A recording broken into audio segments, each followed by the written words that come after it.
So I haven't really talked about the whole Ninja going to Mixer thing yet. I feel like people are so responsive immediately by a decision when you gotta look at the long-term and bigger picture of it all. There's like two sides to this whole thing, right? I think if you were to just look at someone, let's say, of Doc's status or Ninja's status, and a move like that, it would have to economically make sense. And Ninja might have a different take on his brand. Me, I'll just be straight up and real with you guys. Me, I'm just getting started. I mean, you got to see all these things that we're working on behind the scenes, right? This right here isn't the final stop. This isn't it for the two-time. I've turned down so many different things. Why? Because I want to stay real. I want to stay authentic. To me. To my world, baby. Woo! And that means I have to be very picky. And when you're picky, though, the reason why I want to be picky because I want to create something that is legendary. I know you're probably going like, Doctor, what the fuck? You're already a legend. Knock it off, Doctor. I know. So I have to be very picky on how this evolves, not just now or the next year. Yeah, I have to be very cautious of that. But over the next 2 years, 3 years, 5 years, 5-year plan, you know what I mean? Building something out that is greater. That's the goal. I mean, if you're not thinking that way, then maybe you have different goals. Maybe you're not having fun with it, or like, hey, you know, I got paid, I'm out. I guess to my point is that maybe Ninja, who knows what the details of the contract are, if it's a year, if it's 2 years. I'm assuming it's like a year and a half, 2 years. And I'm assuming based off his, like he got, it made enough sense for him. The pay, the guarantee, made enough sense for him to say, you know what? Even though I can get more viewership, even though I have more followers, even though I have bigger exposure on this platform, Twitch, which could bring in bigger deals in terms of sponsors or video game campaigns or outside opportunities because the numbers are there. You know what? This move over to Mixer, number one, I'll be the first to do it. So there's a lot of hype generated behind it, but obviously the pay, the guarantee is there and allows him to be sort of the face of that platform to get in there early.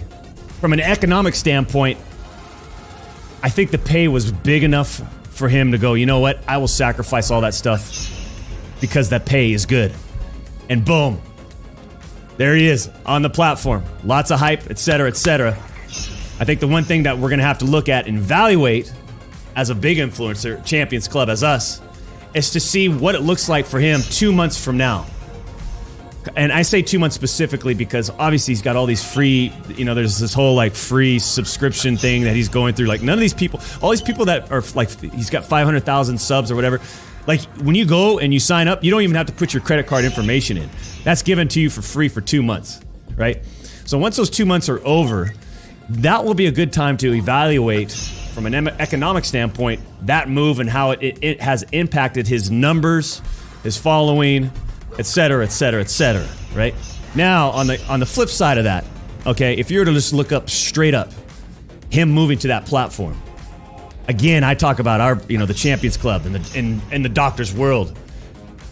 It just wouldn't make sense for me to go over there.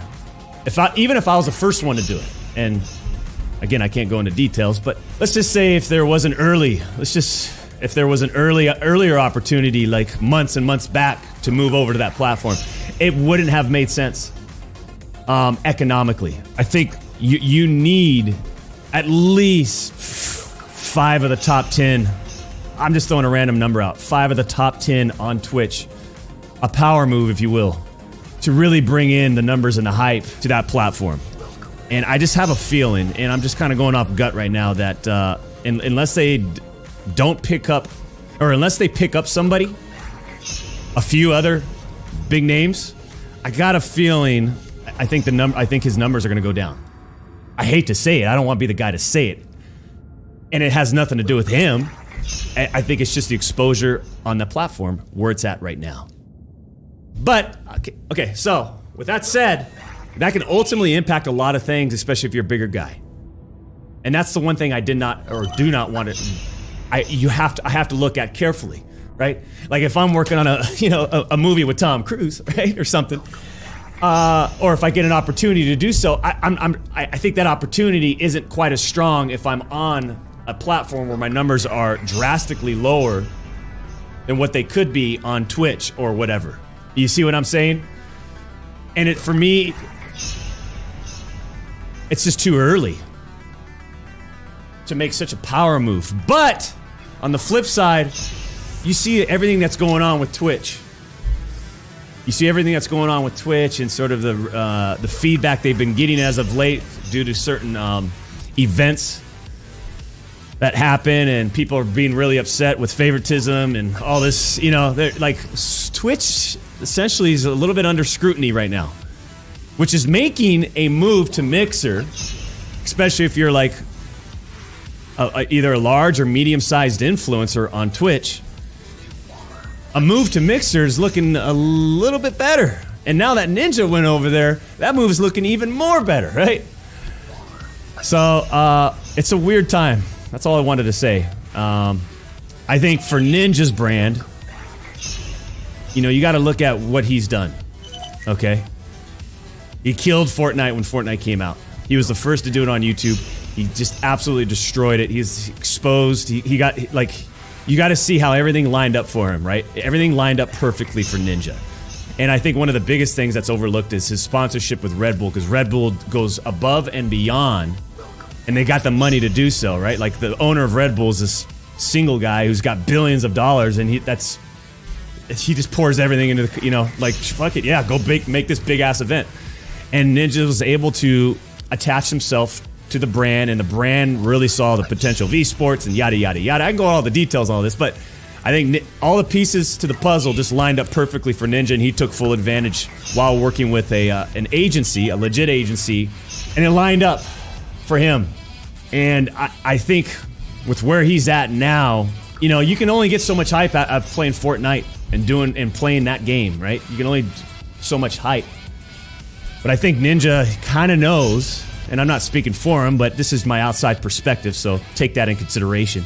I think Ninja kind of knows that what else is there to do with what he has to offer as an influencer, a gamer, the Ninja brand, etc. And I think Mixer just came in and said, you know what? Here's this. Here's the keys to the platform. You're the face. We'll put you out in the front. And here's this amount of cash. And he said, you know what? Boom, take it. And to me, I think it makes sense for him. I think it was a fantastic play on Ninja's part to take the deal. I got a feeling the deal was lucrative, very lucrative. And another thing that people don't talk about is, like, let's say if it's a 2-year deal, ladies and gentlemen. I mean, do you think being on another platform for 2 years is going to, like, especially as big as Ninja, do you think that's really going to affect, let's say he's at the end of that contract and it was like the worst 2 years ever, his viewership dipped down 70, 80%. Like, he's still golden. Now that the contract's up, now he's able to go have choices once again. I mean, shit's not, like, he got paid. Will it hurt in the long run? I have a feeling it'll hurt a little bit, but I think at the end of it, he'll still be good. Do I think Ninja's enough for people? Again, do I think Ninja's enough for people to follow him? Maybe, but I think what's really adding to it is what Twitch isn't doing, or isn't innovating in, or isn't listening to the community feedback. All that stuff, right? That stuff is compounding, and it's making a move to Mixer. If you're a person that is interested in going to that platform, it's making it a little bit more appetizing, right? Anyways, if I was a Ninja, I would have just started my own platform. Period. Start your own platform, build it out, and then sell it back for $1 billion. And you have equity in it. I mean, it's just like, I mean, if you think about it, like, take the top 7 to 10 influencers on Twitch. Get them together in a round table and say, let's start our own platform. We all have equity in the platform right now. Boom. It's risky to do that. Is it really risky, Envy? everything's. If you want to make moves, if you want to set a mark, if you want to be legendary, if you want to, if life's all about taking risks and reaping the rewards, man. If you're not taking risks, then you'll never, you know. I don't know. I get it though. People don't want to take risks. It is scary. Sometimes it can be scary.